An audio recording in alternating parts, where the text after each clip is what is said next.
Yeah, first we take this connector off, then the boot. Oh, I'm learning as I'm going. Then there we have our bulb. Oops.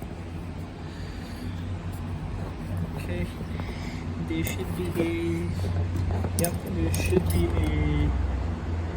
a spring which is holding, not a spring but this thing. Let's see, this thing holding the bulb in place. So I'll push it down, go a little bit down, and it comes out. It's like this. I should be able to slide my bulb out. There. So same thing on the other side. Connector and then the boot. Then the bulb comes out. It's an HP29003 bulb. Plug and play.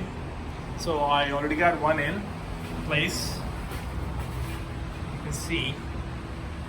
So the easiest way to do this is, so we have our boot off and the connector off, obviously, which is off.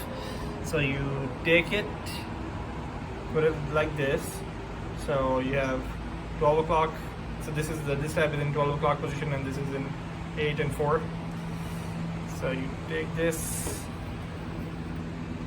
slide right in.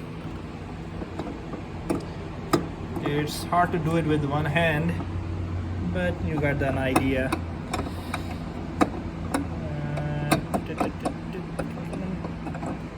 Okay. Let's take a look from the front if it's flushed. Yep.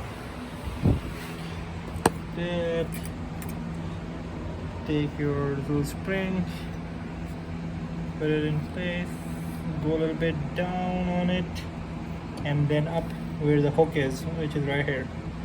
It's hard to see, but once you'll do it on your bike, you'll be able to see. And then take the boot. If you have the bulb in place, put the boot on, and make sure you slide the boot forward like so that you have these probes from the bulb sticking out like that, so that you can easily put the connector on.